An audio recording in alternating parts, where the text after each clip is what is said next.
குடும்பம் episode 1. Good morning பாட்டிமா. Good மார்னிங்மா மலரு. என்னம்மா ஆஃபீஸ் கிளம்பிட்டியா? கிளம்பியாச்சு பாட்டிமா. இன்னைக்கு கொஞ்சம் சீக்கிரமாக ஆஃபீஸ்க்கு வர சொல்லியிருக்காங்க, அதனால தான் நேரமாக எழுந்திரிச்சு கிளம்பிட்டேன். சரிம்மா. எங்கம்மா மீனுக்குட்டியை காணோம்? மீனுக்குட்டி என்ன பண்ணிக்கிட்டு இருக்கா? அவளா பாட்டிமா, அவள் சோனியா ரூமில் படுத்து தூங்கிட்டு இருக்கா பாட்டிமா. அவள் தூங்கிட்டு இருக்கான்னு சொல்லிட்டு நான் கீழே வந்துட்டேன். எனக்கு டைம் ஆயிடுச்சுன்னு சொல்லி நான் கிளம்புறேன். சரிம்மா. டிஃபன் சாப்பிட்டு போயிருமா? இருமா, உங்கள் அம்மா டிஃபன் ரெடி பண்ணியிருப்பா.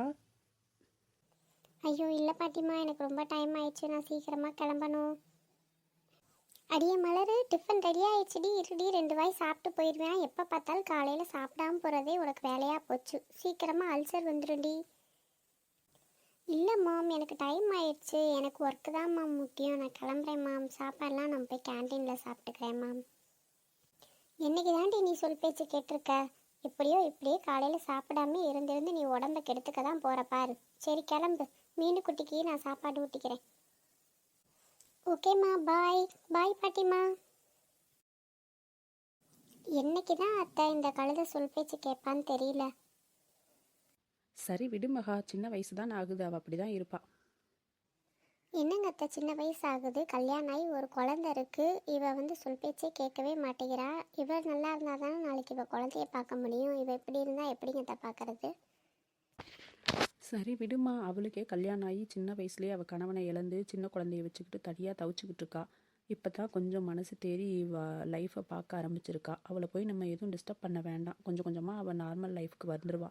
வந்ததுக்கப்புறம் அவள் நம்ம சொல்கிறது எல்லாமே கேட்பா. கொஞ்சம் அவள் போக்கிலேயே விட்டுருவோம், விடு. என்னமோ போங்கத்த, நீங்கள் தான் அவளுக்கு செல்லம் கொடுத்து அவளை கெடுக்குறீங்க. சரி, எனக்கு கிச்சனில் கொஞ்சம் வேலை இருக்குது, நான் போய் பார்க்குறேன்ட்ட. மழை பிள்ளைக்கு நல்லா வழியை காட்டுவானோ. கல்யாணம் ஆகி புருஷனை இழந்து சின்ன வயசுலேயே இப்படி தவியாக தவிச்சுக்கிட்டு இருக்கா. சீக்கிரமாக இவளுக்கு ஒரு நல்ல வரன் அமைஞ்சிட்டா பரவாயில்ல. என்ன சுபதி, தனியாக உட்காந்து என்னமோ புலம்பிக்கிட்டு இருக்க? அதுவா, ஒன்றும் இல்லைங்க, நம்ம மலரை பற்றி தான் யோசித்துக்கிட்டு இருந்தேன். ஏம்மா, மலருக்கு என்ன ஆச்சு? மலருக்கெல்லாம் ஒன்றும் ஆகலைங்க. அவள் லைஃப் இப்படி போகுதே அப்படின்றத பற்றி தாங்க நான் யோசித்துக்கிட்டு இருந்தேன். அதெல்லாம் ஒன்றும் கவலைப்படாத. அடுத்து மலருக்கு ஒரு நல்ல வாழ்க்கை அமையும். கண்டிப்பாக கடவுள் மேலே நம்பிக்கை வைப்போம். சரி வா, எனக்கு டிஃபன் எடுத்து வை. சரிங்க, இதோ வரேன். குட் மார்னிங் டா மீனுக்குட்டி. குட் மார்னிங் சித்தி. சித்தி, அம்மா எங்கே போயிட்டாங்க? அம்மாவை காணோம். நான் எப்படி இந்த ரூமுக்கு வந்தேன்? அதுவாடா மீனுக்குட்டி, நீங்கள் நைட்டு ஃபுல்லாக அம்மா கூட தான் படுத்துருந்தீங்க. காலையில் தூங்கி எந்திரிக்கலைன்னு சொல்லி அம்மா உங்களை இங்கே கொண்டு வந்து போட்டுட்டு ஆஃபீஸ்க்கு லேட் ஆகுதுன்னு சொல்லி கிளம்பி போயிட்டாங்க. உங்களை இந்த சித்தி பார்த்துக்குவேன், ஓகேவா? ஓகே சித்தி, நம்ம என்ன விளையாடலாம்?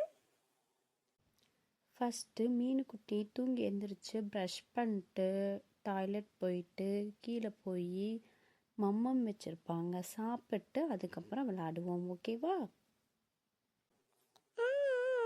போ சித்தி, நான் ப்ரஷ் எல்லாம் பண்ண மாட்டேன். வா, சீக்கிரமா விளையாட போகலாம். எனக்கு பசிக்கல, நான் அப்புறமேல சாப்பிட்டுக்கிறேன். நோடா செல்லம், அப்படியெல்லாம் சொல்லக்கூடாது. வா, நம்ம போய் ப்ரஷ் பண்ண போகலாம். ப்ரஷ் பண்ணிட்டு கீழே போய் சாப்பிட போவோம். கீதா, கீதா எந்திரிமா. நானே ஸ்கூலுக்கு போகிறதுக்கு ரெடி ஆகிட்டேன். நீ உன்னே தூங்கிட்டு இருக்க. நீங்கள் வேலைக்கு போகிறீங்க, நீங்கள் எந்திரிக்கிறீங்க. நான் இந்த வேலைக்குங்க போகிறேன். என்னை கொஞ்சம் நேரம் தூங்க விடுங்களேன். ரொம்ப நல்லா இருக்குடி உன் நியாயம். வேலைக்கு போகிற புருஷனுக்கு எந்திரிச்சு சோறாக்கி வச்சு புருஷனை நல்லா வழி அனுப்பி வைக்கலான்றதெல்லாம் இல்லை. நல்லா வீட்டில் சாப்பிட்டு சாப்பிட்டு தூங்கிட்டு இருக்க. இதுதான் உனக்கு வேலையாக போச்சு. ரொம்ப நல்லா சொன்னீங்க. வீட்டில் இருக்க வேலையெல்லாம் நான் பார்க்குறதே இல்லை, அப்படி தானே? சாப்பிட்டு சாப்பிட்டு தூங்குறேன்னு சொல்கிறீங்க. ஆமாடி, அதுதானே உண்மை. இப்போ இப்படியெல்லாம் பேசிக்கிட்டு இருக்கிறதுக்கெல்லாம் உங்களுக்கு நேரம் இருக்குது. நான் கொஞ்சம் நேரம் தூங்குறதுல தான் உங்களுக்கு நேரம் போயிடுச்சு, அப்படித்தானே? எப்பா சாமி, காலையிலே 7:30 இழுக்காத. கொஞ்சம் நல்ல மூடில் வேலைக்கு கிளம்பிக்கிட்டு இருக்கேன். என் மூடை ஸ்பாயில் பண்ணாத. வந்து சாப்பாடு எடுத்து வை. வாமா மருமகளே. என்னம்மா, இதான் தூங்கி எழுந்திரிச்சு வர நேரமா? இவன் என்னைக்குமா சீக்கிரமாக எந்திரிச்சு வந்திருக்கா? இன்னைக்கு வெள்ளனா எந்திரிச்சு வர்றதுக்கு ஒரு வேலையும் வீட்டில் பார்க்கறது இல்லை. காலையில் எந்திரிச்சு சமைக்கிற வேலை முதற்கொண்டு எல்லா வேலையும் அண்ணி தான் பார்த்துக்கிட்டு இருக்காங்க. இவன் என்ன வேலை தான் பார்க்குறாளோ தெரியல, பொழுதுக்கும் தூங்கிக்கிட்டு இருக்கிறா. கேட்டால் நான் வேலை செய்கிறேன்னு சொல்கிறா. இங்கே பாருங்கத்த, இவர் என்னமோ வீட்டில் சிசிடிவி கேமரா வச்சு வாட்ச் பண்ணுற மாதிரியே பேசிக்கிட்டு இருக்காரு. ரெண்டு பேரும் சண்டையை நிப்பாட்டிட்டு சாப்பிட்ற வழியே பாருங்கம்மா. ஆஹா, சிக்கன் லெக் பீஸ் வேறு வச்சுருக்காங்களே, நாக்கில் எச்சி ஊறுதே, சாப்பிடணும் போல் இருக்கே. இப்போ சொன்னோம்னா இந்த ஆள் நம்மளை திணி பண்டாரன்னு சொல்லிடுவான். அதனால நம்ம ஃபீலிங்ஸை நம்ம மனசுக்குள்ளேயே வச்சுக்குவோம்.